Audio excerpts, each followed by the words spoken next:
할렐루야. 오후 시간에 서로를 바라보시며 인사합시다. 반갑습니다. 반갑습니다.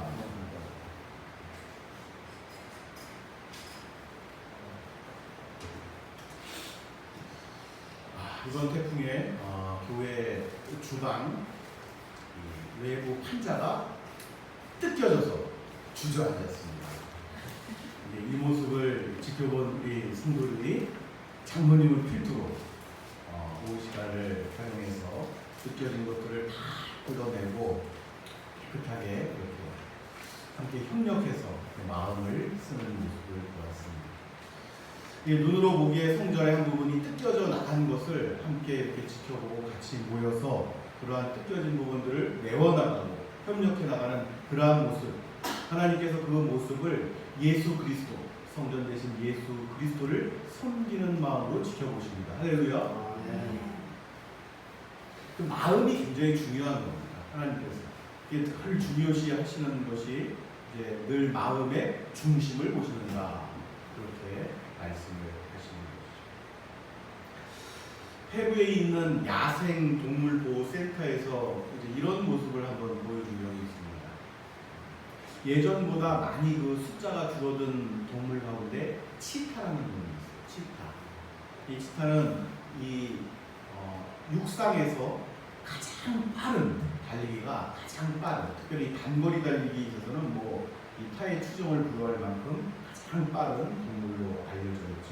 근데 그 수가, 개체 수가 점점 감소해 가고 있다, 이제 그렇다는 얘기를 보고서 보고를 하고 있습니다.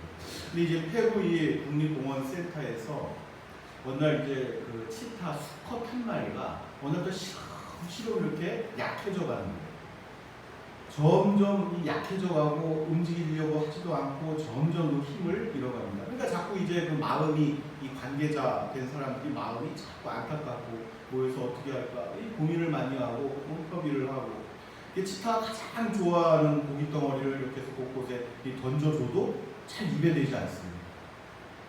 보다 못해서 그럼에도 불구하고 자꾸 약해져 가니까 그러면 이 치타가 우리가 보기에 가장 예쁘게 생긴 치타, 암컷 치타 한 마리를, 아주 얘 마음을 싹 빼놓을 만큼의 암컷 치타 한 마리를 우리가 한번 이렇게 넣어주고자. 암컷 치타 한 마리를 이렇게 넣어줬어요. 처음에 이렇게 좀 쳐다보고 이렇게 하더니 그 다음부터 또 시큰둥합니다. 그리고 역시나 먹을 것을 잘 먹지도 않고 또 이렇게 또 약해져 가는 거죠. 이때 이제 그 외부 전문가의 조언을 얻고 한 가지 방책을 결정하게 되는데, 그것이 무엇이냐면 이 동물학자의 의견을 들어서 그 보호센터 안에 있는 그 표범 한 쌍을 그 치타가 어느 정도의, 거기는 이제 넓으니까 좁은 데 갇혀 있는 것이 아니라 거기다 이제 표범 한 쌍을 넣어주게 됩니다. 그랬더니 여러분 놀라운 일이 벌어졌습니다. 표범 한 쌍이 들어오자마자 그 점점 실컷 약해져 갔던 그 수컷 치타 한 마리가 갑자기 눈을 휘번쩍 뜨기 시작합니다. 갑자기 그 표범 그 암수 한 쌍을 경계를 하기 시작합니다. 그리고 눈이 번쩍 뜨이면서 조그만 근처로 갑자기 일어나가지고 이렇게 걸어갑니다. 그러면서 곳곳에 거들떠보지 않았던, 관심 가지지 않았던 그 널어두었던 고기들을 먹기 시작합니다. 그러면서 점점 힘을 얻어갔다는 것이죠. 이제 이 일이 여러분 굉장히 중요합니다. 이 일이 굉장히 중요합니다. 우리들 믿음의 사람들이 살아가면서 왜 우리가 원하지 않는 힘겨운 일들이 그렇게 있을까? 내가 원하는 상황과 환경 이런 것인데 왜 내가 원하지 않는 그러한 환경들, 이 표범 한 쌍이 들어오는 것은 여러분 이 치타랑은 굉장한 이 물리적 충동이 일어날 수 있는 그런 대상이기 때문에 여러분 이 치타는 싫어하겠죠. 근데 힘을 잃었던 이 수컷 치타, 이 표범 한 쌍이 들어오자마자 그것들을 먹고 어떻게든 힘을 내기 시작을 하는 거예요. 지금은 여러분 좀 바뀌었지만 예전에 그러한 이야기를 많이 들었잖아요. 이 수산물을 운송하는 그 탑차라고 하나요? 그러한 것들이 있는데, 살아있는 것들 지금처럼 산소를 많이 넣어줄 수 있고 막 이런 기술들이 발달되기 전에는, 지금처럼 그때는 그 물고기들의 어떤 천적되는 것, 포식자 중에 좀 상위 계층에 있는, 그러니까 상어를 조그만 거 어떤 적당한 크기의 상어를 한 마리 넣어주면 여러분 생존율이 급격하게 높아진다고. 생존. 이상한 일이죠, 여러분. 오히려 그 환경이 걔네들이 살기에는 천적이 넣어주면 안 좋은 건데 생존율이 높아진단 말이에요. 여러분 이것이 동물과 짐승에만 해당되는 일이 아닙니다. 지금 이 시대가 여러분 자살률이 굉장히 높잖아요. 우리나라 특별히 OECD 자살률이 굉장히 높습니다. 그런데 여러분 지금보다 말로 다 알 수 없는 극한의 환경 속에서 6.25 전쟁이 떠버렸을 때 여러분 포탄이 막 떨어지고 총알이 빗발치고 막 이런 데서 맞고 사람이 여러분 그래서 세상 이거 언제 죽을지도 모르는데 오늘 자살이나 해야 되겠다. 여러분 그런 일들이 거의 없었단 말이에요. 6.25 전쟁이 터졌을 때는. 오히려 집을 버리고 재산을 버리고 어떻게든 살아야 되겠다 해가지고 북한에서 막 남쪽으로 그 포탄을 피해서 막 도망오고 부산 끝까지 막 밀리면서도 다 피난민들이 줄래하고 한강이 뭐 다리가 끊어지면 헤엄을 쳐서라도 어떻게든 살겠다고 막 이랬지. 모르겠다 오늘 한강에 떨어져 자살이나 해야 되겠다. 없었단 말이죠. 그러한 일. 그러니까 어려움과 역경의 일들은 그 사람을 꼭 이렇게 고난 끝에 빠뜨려서 힘겹게 하려는 목적이 아닐 수가 있단 말이에요.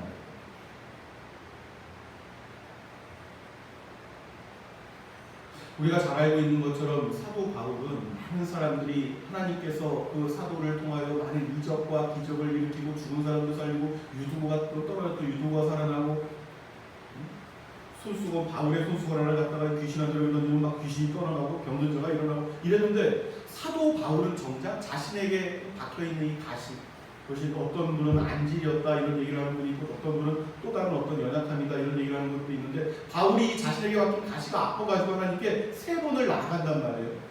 하나님 이것을 좀 고쳐주십시오. 이 가시를 내게 좀 빼주십시오. 내가 너무 아픕니다. 3번을 하나님께 간구하였음에도 불구하고 내 은혜가 너에게 족하다. 그래서 궁극적으로 그 소원 그 자체는 들어주시지 않으셨어요. 들어주시지 않으셨어요. 우리가 생각을 해야 됩니다. 하나님께서 자꾸 이 성경을 통해서 계시된 말씀을 통해 우리에게 하시면 너희는 땅에 있고 하나님은 하늘에 계시다 하는 거예요. 할렐루야. 보시는 것도 다르고 예비하시고 그 의로우신 뜻, 계획, 섭리하심을 우리가 보지 못하고 못 본 하나님께서는 이 시간의 세계 밖에서 보시잖아요. 공간과 시간을 초월해서 여기를 동시에 보고 계시는 동시에 고민하고 아파하고 한탄하고 신음하는 순간순간의 우리들의 모습을 다 보시죠. 또 그 단계를 벗어나게 되면 어떠한 것들을 예비하시고 예정하셨는지 우리는 모르는 경우가 많다. 우리 삶의 순간순간 하나님 힘들어요? 아파요? 내 몸이 어떻습니다? 내 환경이 이렇습니다. 내 자식이 이렇습니다. 뭐가 어떻습니다? 이렇게 간구하고 하지만 여러분 그러한 여건들을 통해서 하나님께서는 그 영혼을 유익하게 하시고자 함이 있습니다. 믿으시는 은혜가 있기를 바랍니다. 굉장히 중요한 부분이란 말이에요. 동물들에게만 일어나는 일들도 아니고. 그러니까 믿음을 통해서 가장 중요하게 보시는 것은 늘 여러분께 강조합니다만 영원의 견지에서 보는 축복이 있으시기를 바랍니다. 영원의 견지에서. 그렇지 못하면 작습니다. 숲을 보지 못하고 그냥 나무 자체만 보는 거예요. 나무 자체만. 미시적으로 그렇게 살아갈 수밖에 없다는 거죠. 늘 그리스도인 성도들은 거시적인 안목을 가지고 살아가야만 됩니다. 크게 보아야 된다. 그러니까 하나님 보시기에 우리를 어린 아이에서부터 성장하는 과정, 그런 성장하기를 바라신단 말이에요. 어떡하든 내가 사랑하는 내 새끼, 내 자식 좀 건강하게 좀 무럭무럭 힘을 쓸 때 힘을 좀 쓰고 그냥 앉아서 누워서 이렇게만 있지 말고 운동할 때 운동도 하고 힘을 쓸 때 힘 좀 쓰고 이렇게 자라 나가시기를 바라는 거예요. 그 때때로 자극도 하죠. 어린아이가 걸을 힘이 있을 때 걸어야 되는데 걸이 힘이 없잖아요. 근데 아이가 발걸음을 떼려면 이 걸어야 됩니다. 어떻게든 비틀비틀해서 걸어야 돼요. 걸음마를 가르치는 거 아니겠습니까? 엄마가 저 멀리, 아빠가 저 멀리 일로 와, 애기야, 일로 와, 일로 하면 피쳐피쳐. 여기서 혼자 가려면 안 갑니다. 엄마가 저 앞에서 웃으면서 일로 와, 여기 있지, 여기 있지 이렇게 하니까 비틀비틀하면서 뭐 이렇게 가다가 픽 넘어지기도 하고 부모 마음에 또 넘어질 것 같고 다칠까 해서 얼른 또 쓰러지잖아요. 이렇게 부축하기도 하고 하지만 늘 말씀드립니다. 일반 은총 가운데 나타나는 어떤 이 하나님의 섭리가 그렇게 나타나는 것들을 보면 특별한 섭리 가운데 그 영혼들을 다루시는 하나님의 어떤 방식들이 보일 때가 많이 있습니다. 할렐루야. 그러한 것들이 이제 성도들 그리스도인들에게 보인단 말이죠. 여호와를 의뢰하라. 너희 하나님 여호와를 의뢰하라는 것은 그 부모된 아버지 되신 그분에 대한 어떤 근본적인 신뢰 없이는 불가능한 거죠. 아이들 보세요, 여러분. 애기들 막 2, 3살, 3살처럼 얘네들은 여러분 이제 걷기 시작하면 막 뛰려고 하잖아요. 막 뛰고 그 높이를 가늠이 안 돼요. 책상 여기다 이렇게 올려놓으면은 자신 혼자 뛰어내리면은 이거는 뭐 다리가 부러지거나 어떻게 되거나 한단 말이에요. 근데 그 앞에 그냥 엄마 아빠가 있으면은 그냥 막 뛰어내립니다. 일로 와 그러면 막 그냥 뛰어내립니다. 누구를 믿고 하는 거예요? 엄마 아빠가 지가 이 높은 데서 뛰어내리면은 이 엄마 아빠가 나를 잡을 것이다 하는 이 확실한 믿음이 있단 말이에요. 그냥 확 뛰어내립니다, 여러분. 확 뛰어내려요. 물이 자신이 키를 넘는데 이렇게 있어도 아빠가 엄마가 이렇게 안고 이렇게 들어가면 뭐 좋다고 까봅니다. 막 뛰어내리려고 하고. 뭐 때문에 그래요? 믿음 때문에 그렇단 말이에요. 믿음 때문에. 그것이 이제 하나님과 우리의 관계인 줄로 믿습니다.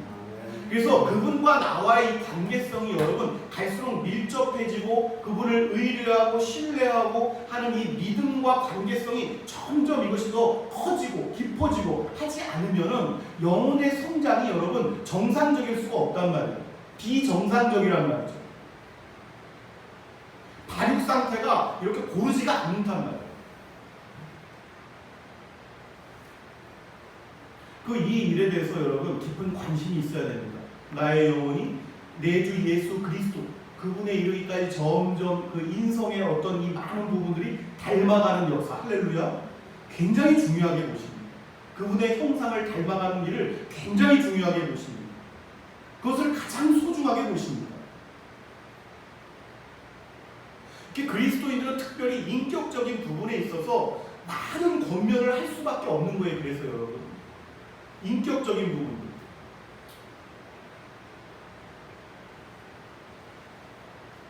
세상 사람들이 느끼는 희노애락과 우리가 느끼는 희노애락이 다르단 말이에요. 세상은 세상 속에서 느끼는 희노애락일 것이고 우리 하나님의 자식들은 아버지와 나의 관계 속에서 느끼는 희노애락입니다. 할렐루야. 그런 시편이 다 그런 거란 말이에요. 시편 여러분 하나님을 찬양하고 노래하고 춤추고 뛰들고 기뻐하고 찬송하라고 전부 다 이 희노애락의 구절구절 내 영혼이 슬퍼하고 뭐 수월에 떨어진 것 같고 하나님 그 얼굴을 내게서 완전히 언제쯤 이렇게 돌아보실 겁니까? 이 모든 괴로운 고통이 다 아버지 자식 간의 관계에서 나타나는 것이란 말이에요. 기쁘면 막 기쁘다고 여호와를 찬양하라 찬송하라 이렇게 나왔다가 하나님이 이렇게 안 보시고 힘들 것 같으면 기도해도 응답도 안 하시고 하면 아버지 나를 안 보세요. 그 얼굴을 언제 그 거룩한 얼굴을 언제쯤 저를 돌아보시렵니까? 뭐 이러다가 내 원수들이 나를 에워싸는데 하나님 나를 돌아보시지 아니하십니까? 내가 슬픕니다. 울고. 그리스도인들의 희노애락은 전부 아버지와의 관계에서 나타나는 것입니다. 삶의 여정이 다 그렇단 말이에요. 세상에서 오는 것으로 착각하는 사람들이 있어요. 내 환경이 지금 이래서 나 힘들고 물질이 부족해서 힘들고 뭐 때문에 여러분 이것은 잠깐 이 근시안적인 것에 어떤 발생되는 파생되는 어떤 모습에 불과한 것이지 그 배경은 그렇단 말이에요. 하나님과의 관계 속에서 나타나는 이 현상이란 말이죠.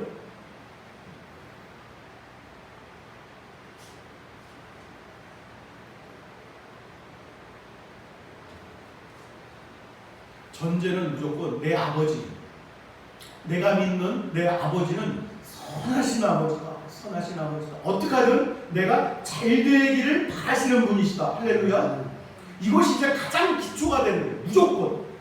내 환경에 시름시름 힘을 잃어가던 이 치타가 그 힘으로 맞서서 자신을 위협할 수 있는 이 표환상이 들어온 것처럼 내가 원하지 않는 여건과 내가 그냥 혼자 마음대로 그냥 아프게 놔주시지 왜 저런 것들을 넣어주세요. 이렇게 할 게 아니라 내 환경 속에서 일어나는 모든 어떤 힘겨움과 어떤 이 내가 원하는 환경에서 딜레이되는 일들이나 어떤 이러한 것들은 결국은 그러나 선하신 내 아버지가 내 영혼을 선하게 하시기 위함이다. 선한 열매를 맺게 하시기 위함이다.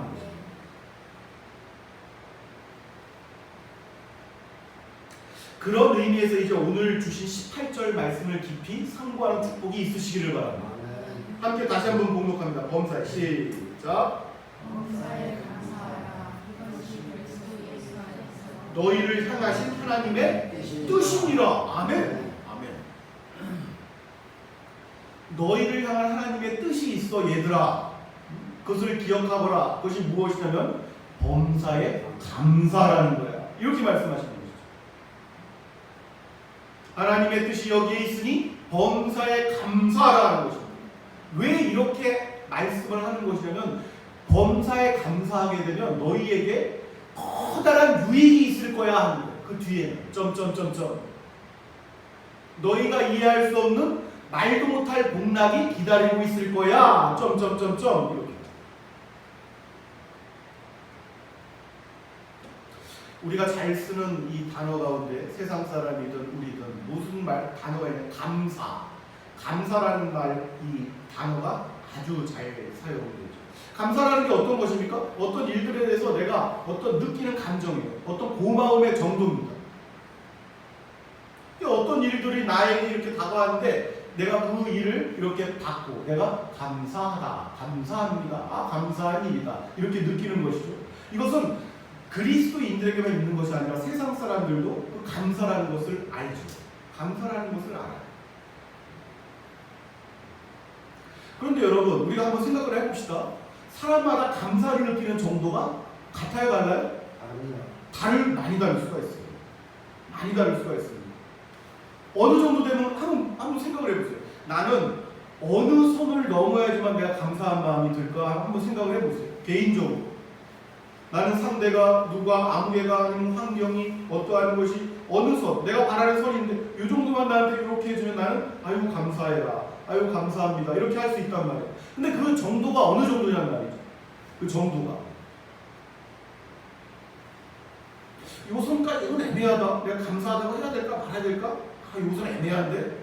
이럴 수도 있고 내가 정한 선에 미치지 못하면 아유 그렇게 감사한 일은 아닌 것 같아. 좋긴 좋은데 뭐 이럴 수도 있고 애매하단 말은 감사라는 게 또 이 감사라는 것을 여러분 어떤 사람은 감사하다는 것을 알긴 알아요. 그 감사함을 기쁘게 표현하는 사람들이 있어요. 아유 아무개님, 아이고 아무개야 누구야 뭐 이렇게 감사하다, 아유 감사해 감사 이렇게 하는 사람이 있고 어떤 사람은 그러한 일을 받았음에도 불구하고 이 감사의 마음을 표현하지 못하는 사람이 있어요. 감사의 마음을 표현하지 못하는 사람.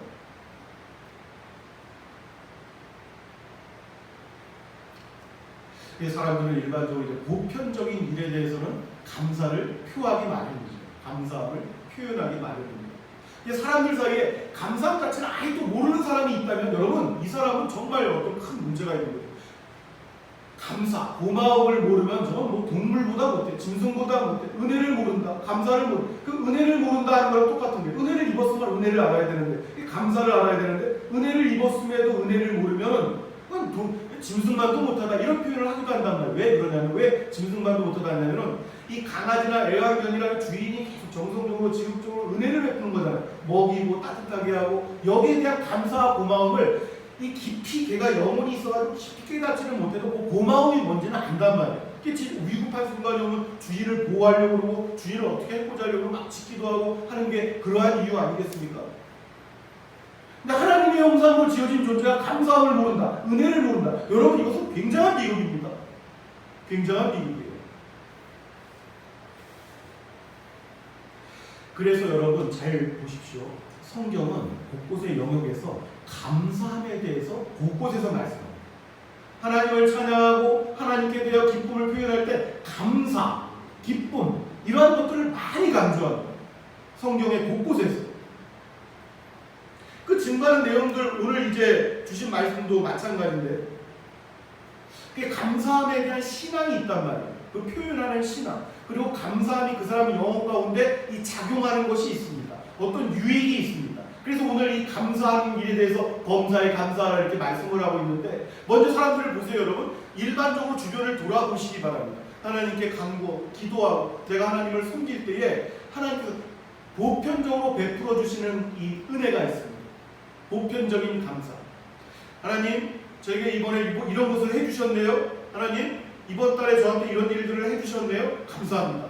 그래서 하나님께 감사함을 표현하는 것이 있어요. 여러분 이것이 작은 신앙이 아닙니다.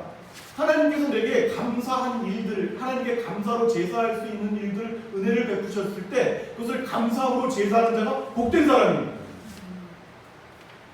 이것조차도 신앙이 있어서 이렇게 기우뚱기우뚱 하면 여러분 이 바탕이 태풍이 오면 금방 날아가거나 허물어질 것들 단단해야 됩니다. 여러분. 기본적으로 보편적인 은혜를 베푸심에 있어서도 감사를 할 줄 모르면 그 다음 단계로는 아예 나아갈 수조차 없어요.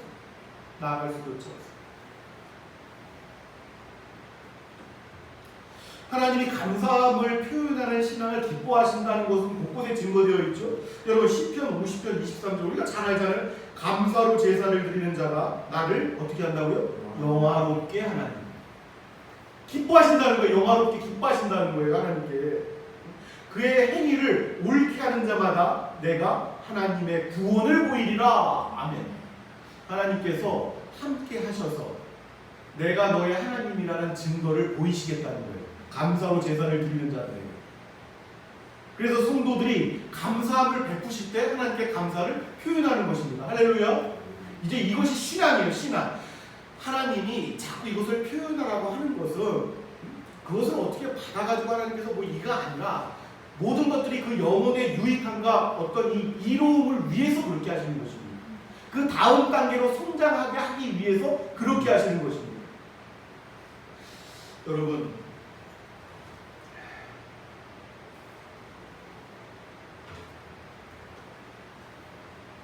이 감사함에 대해서 다음 단계로 나아가게 하시는데 하나님께서 어떤 은혜를 끼쳤을 때 감사하는 그 첫 번째 단계에서 다음 단계로 또 걸었으면 좀 뛰었으면 하기를 바라는 어떤 이 여정이 있는데 주신 여정이 어떤 사람은 짧고 어떤 사람은 길잖아요. 그 주신 자신의 시간 속에서 바르게 잘 빨리 성장하기를 바라시는 마음이 있으시단 말이죠. 하나님께서는 감사하는 영역이 그렇단 말이에요. 그 사람의 영혼의 성장성이 나타나는 일들이 그 감사함 속에서 표현이 됩니다. 여러분. 감사함 속에서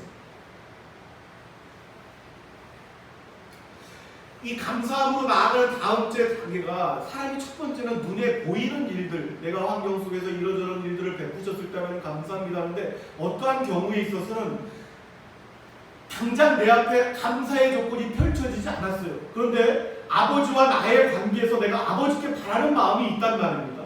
아버지께 기대하는 마음이 있어요. 이제 그것을 가지고 계속 그 표현을 하는 사람들이 있습니다. 아버지께 제가 바라는 언약의 말씀이 있는데 그 언약을 붙들고 제가 기도하는 내용이 있지 않습니까? 아버지 잘 아시죠? 그 소망이 아직 내게 이루어지지 않았음에도 불구하고 이 믿음으로 이루어진 아버지께서 내게 주신 은혜를 사모하면서 감사하는 신앙이 있습니다. 아브라함이 그랬어요. 아브라함이 너의 자손이 하늘의 별과 같이 너의 자손이 바다의 모래와 같이 아직 나타나지 않았단 말이에요. 그 소망에 대해서 아브라함이 하나님께 감사를 했습니다. 감사의 제단을 쌓았어요. 아브라함. 야곱도 마찬가지예요. 야곱도 여러분 베델이라는 곳을 지날 때에 여러분 이 제단을 쌓는데 아직까지 형 에서가 자기를 죽이겠다고 달려오는 형 에서가 형한테 잡히고 난 죽는다. 형한테 거짓말하고 속여가지고 장자권도 빼앗고 아버지는 형이 받아야 할 장자의 축복을 내가 대신 가로채서 갖고 형한테 잡히면 난 무조건 죽는 거야. 도망쳐 갔단 말이야. 아직 자신이 하나님께서 장자의 축복을 아직까지 나타내 보이지 않으셨음에도 불구하고 야곱은 하나님께 다가올 소망에 대한 감사의 제단을 쌓았던 것입니다. 이것이 여전히 당장에 주신 은혜가 없음에도 불구하고 나에게 나타날 소망할 은혜에 대해서 감사하는 사람들의 영역입니다.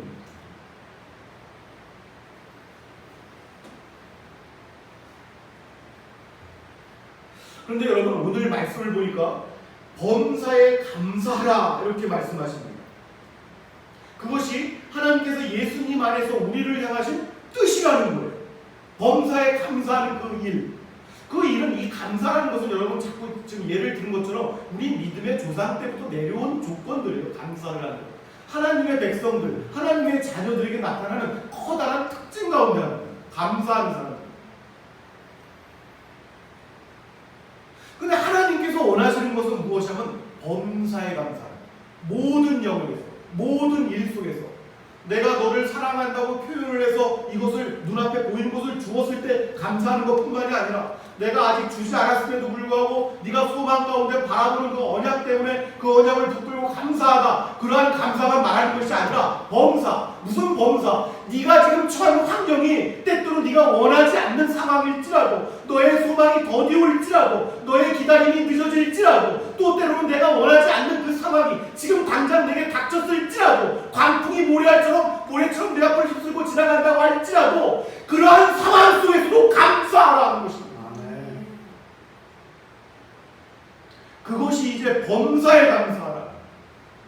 이것이 여러분 하나님이 우리 한 사람 한 사람에게 두신 뜻이라는 거예요. 해도 되고 하지 않아도 되고 하는 것이 아니라 하나님께서 우리에게 두신 뜻이다 하는 것입니다. 뜻이다.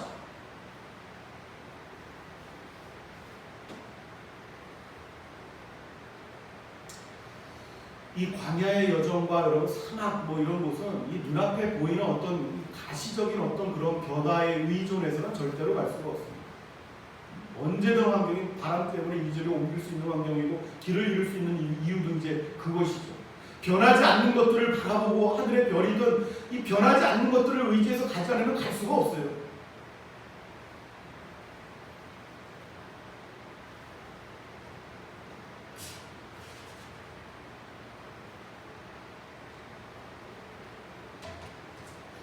하나님께서 진리라는 것은 시대마다 다르게 역사했던 것이 아니에요.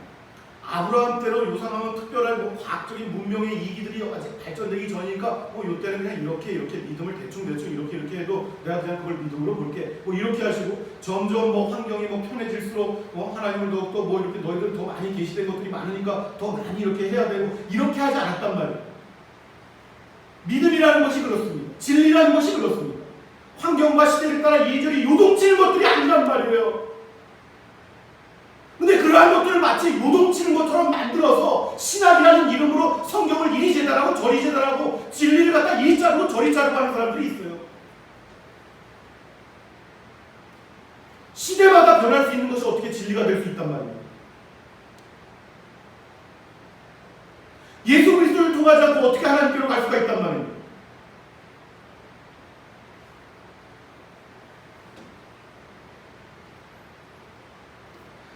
감사라는 영역도 그렇습니다. 이는 너희를 향하신 하나님의 뜻이니라 할 때는 이것은 모든 시대와 세대를 아우르는 말씀입니다.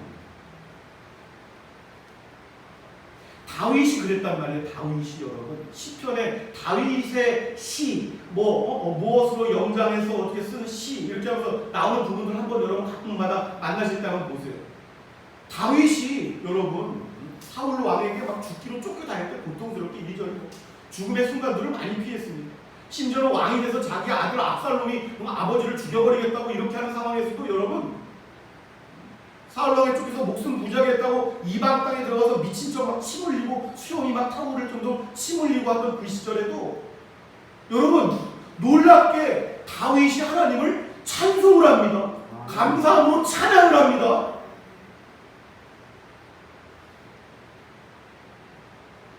다르지 않단 말이에요. 진리는 다윗에게 적용되는 진리가 다르고 이 시대를 살아가는 우리가 적용되는 진리가 다르지 않단 말이에요. 하나님께서 그 시대에는 이거는 기뻐하고 이 시대는 이것은 기뻐하고 그것이 다르지 않단 말이에요. 그때 기뻐하셨던 것을 지금도 역시 동일하게 기뻐하십니다.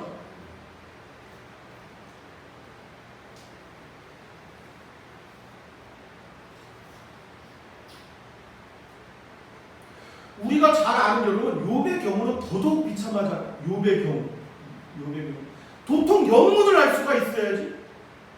야곱이라든가 이 다른 사람들은 그런 환경들을 욥은 원인도 몰라요. 이유도 몰라요. 동방의 의인이라 칭할 정도로 하나님밖에 모르고 살았어요. 그런 욥에게 자식들이 죽어나가고 낙타와 나귀들이 죽어나가고 재산들이 없어지고 심지어는 자신의 마누라가 기와적으로 막 몸도 건강까지 하나님께서 그냥 허락을 해버렸어요. 이 사탄이 치도록 기와적으로 벅벅 긁고 있으니까 그렇게 살 바에야 당신이 흠모하고 당신이 경외하는 그 하나님 여호와 저주하고 죽어버려라 이렇게 욕을 합니다. 그렇게 살 바에야. 그런 가운데 어떻게 감사를 할 수 있냔 말이에요. 그러한 가운데 근데 하나님은 곳곳에서 구약뿐만 아니라 신약 범사에 감사하라. 이것이 하나님께서 너희에게 주신 뜻이니라. 너희를 향한 뜻이에요.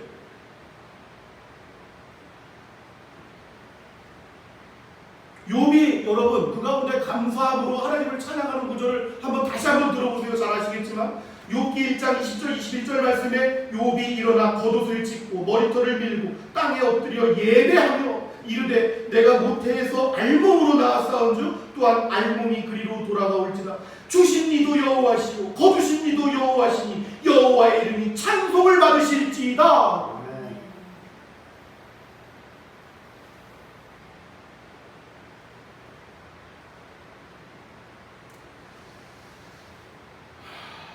우리가 간절히 바라는 소망도 있고 사람과 사람의 관계에서 내가 기대하고 있는 것들이 있습니다. 그런데 그 소망 자체는 진리가 아니에요. 그 소망이 때때로는 더디게 내가 올 수도 있고 그 소망이 때때로 내게 악으로 나타날 수도 있고 그러나 그때 우리가 의뢰하는 것은 영원히 변하지 아니하시는 아버지 하나님이십니다. 할 수만 있다면 이 땅에서 가장 성숙한 감사의 믿음에 이르게 하시기를 우리 예수 그리스도의 이름으로 축원합니다.